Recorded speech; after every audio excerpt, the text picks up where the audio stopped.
la Chine se prépare à une invasion de Taïwan.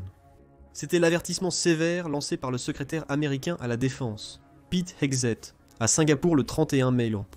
Alors qu'il prononçait un discours principal lors du dialogue Shangri-La de l'Institut international d'études stratégiques en 2025.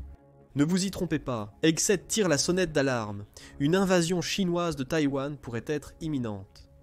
Samedi, Hegseth a rejoint de nombreux ministres de la Défense de pays de l'Indo-Pacifique et d'Europe pour prononcer un discours principal sur l'état de la région Indo-Pacifique. Le secrétaire à la Défense des États-Unis a saisi cette opportunité pour avertir d'une potentielle invasion de Taïwan par la Chine, tout en rassurant les alliés indo-pacifiques sur le soutien américain à leur côté. Quand la Chine passera-t-elle de la construction de son armée à son utilisation active? Un rapport de l'Associated Press News indique que selon Hegseth, l'armée chinoise s'entraîne pour de vrai lors des exercices militaires qu'elle mène autour de Taïwan depuis quelques années. Nous n'allons pas édulcorer la situation. La menace que représente la Chine est réelle, a déclaré Hegseth, et elle pourrait être imminente. Hegseth a ajouté que la Chine a cessé de renforcer ses forces militaires en vue d'un affrontement avec Taïwan. Elle est désormais dans une nouvelle phase, le renforcement étant terminé. La Chine s'entraîne désormais activement chaque jour en vue d'envahir Taïwan. Le secrétaire à la Défense des États-Unis a mentionné que la Chine a mené ces derniers mois plusieurs exercices qui, selon lui, visaient à simuler un blocus naval autour de Taïwan. Il a également tenu à souligner que les États-Unis se sont engagés à défendre Taïwan, une île autonome qui, techniquement, n'est même pas officiellement reconnue comme une nation souveraine par les États-Unis. Pékin est furieux. Suite aux propos de Hegseth, la Chine a accusé les États-Unis de chercher à attiser les tensions dans l'Indo-Pacifique. The Guardian rapporte que la Chine a réagi en accusant Hegseth de tenter de semer la division en Asie, semblant vouloir étouffer toute rumeur selon laquelle une invasion de Taïwan serait imminente. Le 1er juin, le ministère des Affaires étrangères chinois a déclaré dans un communiqué que le discours de Hegseth était provocateur et visait à semer la division. Il était également inexact. Selon le ministère chinois des Affaires étrangères, Pékin a déclaré que Hegseth avait volontairement ignoré l'appel des pays de la région à la paix et au développement, et qu'il a plutôt prôné la mentalité de guerre froide pour une confrontation par bloc, diabolisé la Chine avec des allégations diffamatoires et l'a faussement qualifiée de menace. Le ministère a aussi signé les propos de Hegseth, selon lesquels la Chine essaierait de devenir une puissance dominante dans l'Indo-Pacifique. Selon le ministère, aucun pays ne mérite le titre de puissance hégémonique, hormis les États-Unis. Le ministère a conclu sa déclaration en identifiant le principal facteur qui sape la paix et la stabilité dans la région Asie-Pacifique. La Chine déplore, s'oppose fermement et a protesté vivement auprès des États-Unis, a-t-il conclu. La réponse virulente de la Chine aux propos de Hegseth témoignait des tensions évidentes entre les États-Unis et la Chine dès le début de la conférence. En plus de la réponse du ministère chinois, le vice-président de l'Université nationale de défense de Chine, le contre-amiral Hu Gongfang, a carrément accusé Hegseth de mentir. Certaines affirmations sont inventées, d'autres déforment les faits, et d'autres relèvent du voleur qui crie « Au voleur !» a déclaré Gongfang à la conférence. Sans donner d'exemple précis, il affirme que Hegseth a menti et que Gongfang a repris les propos de son ministère sur l'impact des déclarations du secrétaire à la défense américain. Ces actions ne visent qu'à provoquer des troubles, inciter à la division et susciter la confrontation pour déstabiliser la région Asie-Pacifique. Il est à noter que la Chine a pris la décision étrange d'envoyer une délégation de niveau inférieur au dialogue international Space Station, Shangri-La, par rapport à d'habitude. Selon Associated Press News, le ministre chinois de la Défense, Dong Jun, a décidé de ne pas assister aux événements habituels, en 2025 vraisemblablement, pour manifester son mépris envers le président américain Donald Trump et sa guerre commerciale agressive avec la Chine. Hegseth l'a souligné lors de la conférence, déclarant « Nous sommes ici ce matin, et quelqu'un d'autre ne l'est pas ». Il a également utilisé ce fait pour réaffirmer que les États-Unis sont pleinement engagés à protéger tous leurs alliés dans l'Indo-Pacifique, ajoutant « Nous ouvrons nos bras à des pays de tout le spectre, alliés traditionnels, alliés non traditionnels ». De plus, Hegseth a non seulement accusé la Chine de préparer une invasion imminente de Taïwan, mais il s'est aussi insurgé contre les actions de l'adversaire des États-Unis en Amérique latine. Selon Associated Press News, Hegseth croit que la Chine cherche à augmenter son influence sur le canal de Panama, probablement pour perturber 5% du commerce mondial. Selon l'Institut international d'études stratégiques, 40% du trafic total de conteneurs des États-Unis transite chaque année par le canal. Selon Hegseth, la seule réponse à l'agressivité croissante de la Chine est que chacun doit faire sa part. Le secrétaire à la défense des États-Unis a appelé les participants à la conférence à porter leurs dépenses de défense à 5% de leur produit intérieur brut. dans des propos similaires à ceux des États-Unis envers leurs alliés européens, encourageant l'augmentation de leurs dépenses militaires. Cependant, le point principal ici est que Hexat vient d'accuser la Chine de se préparer à envahir Taïwan. La Chine affirme qu'elle ne le fait pas. Cependant, les preuves semblent favoriser Hexat. Prenons l'exemple des exercices militaires, évoqués par Hexat dans son discours, comme l'a souligné National Broadcasting Company News dans son reportage sur ses propos. Les forces chinoises mènent fréquemment des exercices autour de Taïwan depuis longtemps, n'écartant jamais l'usage de la force. Lors d'un exercice récent le 1er avril, Al Jazeera souligne l'agressivité grandissante de la Chine envers Taïwan.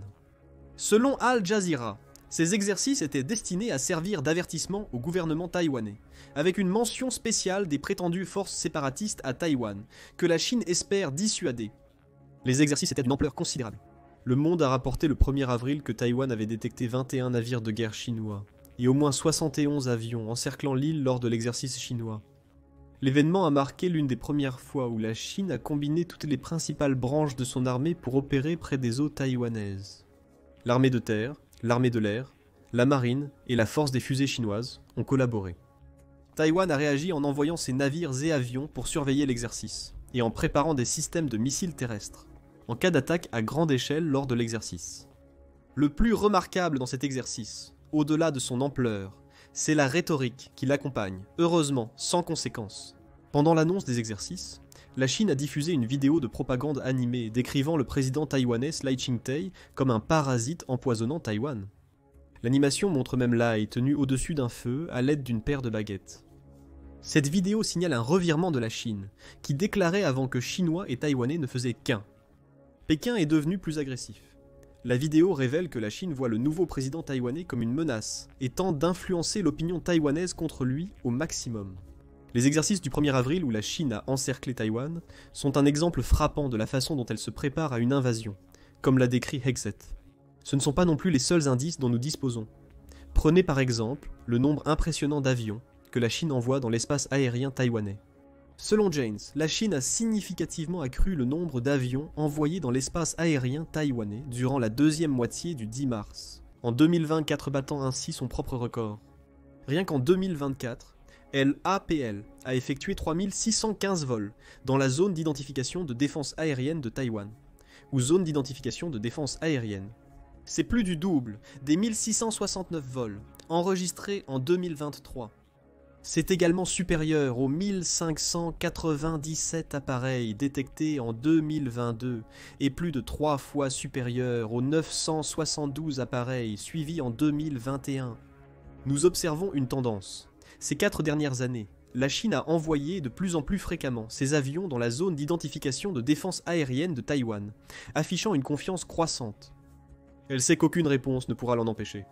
Taïwan peut faire décoller ses avions de chasse, mais n'engagera pas directement le combat. La Chine intensifie chaque année ses menaces envers Taïwan pour faire pression sur l'île. Si 2025 est un indicateur, la Chine pourrait à nouveau battre son record d'intrusion dans la zone de défense aérienne taïwanaise.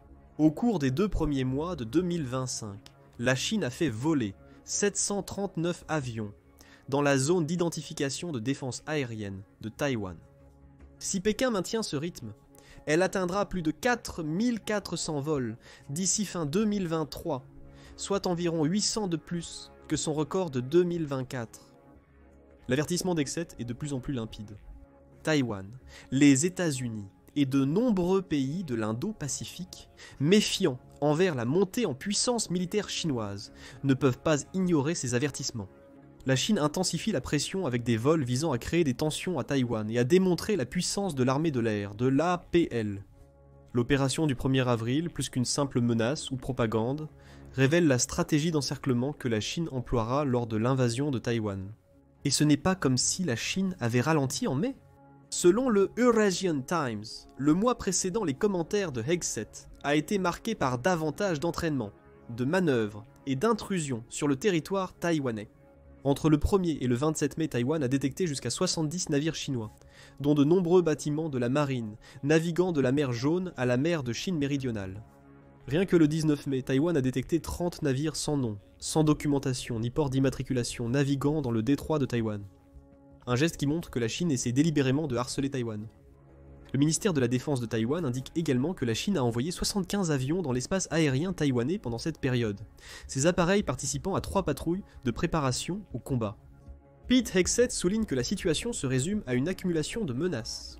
La Chine utilise constamment sa puissance militaire grandissante pour intimider Taïwan. Nous le voyons grâce aux chiffres de Janes, qui montrent combien d'avions chinois sont entrés dans l'espace aérien taïwanais au cours des 4 dernières années. Mais en 2025, les exercices deviennent plus importants et mieux organisés. Les menaces liées à ces exercices se sont intensifiées. Cela suggère que Hegseth dit peut-être la vérité, contrairement aux affirmations de la Chine, quand il dit qu'une invasion est imminente. Nous ne pouvons pas ignorer les îles artificielles construites par la Chine depuis quelques années en mer de Chine méridionale. Utilisées pour prouver ses revendications qu'elle devrait posséder presque toute la voie navigable dès mars 2022. L'agence de presse Associated Press rapportait que la Chine avait militarisé au moins 3 de ces îles, les équipant de lasers et de dispositifs de brouillage, de chasseurs et de missiles anti-aériens. L'ex-commandant indo-pacifique américain, l'amiral John C. Aquilino, avait prévenu que ces constructions d'îles démontrèrent la volonté de la Chine d'affirmer sa puissance militaire. Selon Aquilino, la République populaire de Chine a connu le plus grand renforcement militaire depuis la Seconde Guerre mondiale au cours des 2 dernières décennies. Leur développement de capacités et accumulation d'armement déstabilise la région. Géopolitiquement, la Chine utilise ces îles artificielles pour renforcer ses nombreuses revendications territoriales en mer de Chine méridionale. Mais n'oubliez pas que ces îles sont maintenant militarisées. La Chine pourrait envisager d'utiliser ces points pour lancer des attaques aériennes contre Taïwan, ou comme partie de la barricade qu'elle érigera autour de Taïwan lors de l'invasion de l'île. Selon Hegseth, la Chine cherche à prendre le contrôle de Taïwan de manière imminente. Suite à son avertissement, une question se pose. Que fait Taïwan pour se préparer ?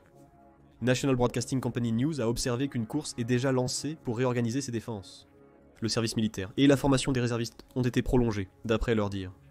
Focus Taiwan indique que la prolongation a été officialisée en janvier dernier. En 2024, le nombre de conscrits intégrés au nouveau programme de service militaire de Taïwan a augmenté de 40 et 1% en 2025. Taïwan se prépare donc en termes d'effectifs pour former une armée capable de défendre l'île contre la version 2.3. 5 millions de militaires actifs et 510 000 réservistes que la Chine pourrait mobiliser lors d'une invasion. Cependant, la seule main-d'œuvre ne suffira pas à sauver Taïwan. Il faut faire davantage pour réformer ses défenses. Selon Defense Blog, Taïwan a significativement accru ses dépenses militaires, atteignant 2,45% de son produit intérieur brut en 2025. Environ 20,5 milliards de dollars sont consacrés à la défense, selon la source.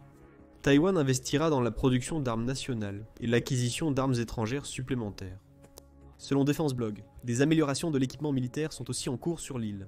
Par exemple, les anciens F-16A et F-16B de l'armée de l'air taïwanaise sont en cours de modernisation vers la variante F-16 FAP, en plus d'une commande de 66 nouveaux F-16 FAP. Lancé en février 2012, le F-16A, aussi appelé Viper, peut atteindre Mach 2 et a une autonomie de 1189,5 km nautiques. Selon la technologie de l'armée de l'air, il utilise un radar à réseau actif à balayage électronique, absent des anciens F-16.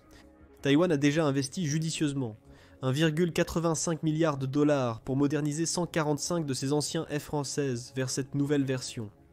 Taïwan prévoit que ces F-16Mi deviennent la principale riposte face aux hordes de chasseurs furtifs chinois J-20 que Taïwan s'attend à affronter en cas d'invasion.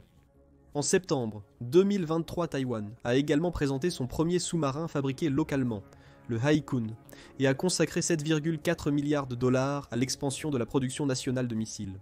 Selon Defense Blog, en 2023, Taïwan pouvait produire environ 1000 missiles par an, comprenant des missiles anti-navires et des missiles de frappe terrestre à longue portée pour se défendre contre la Chine.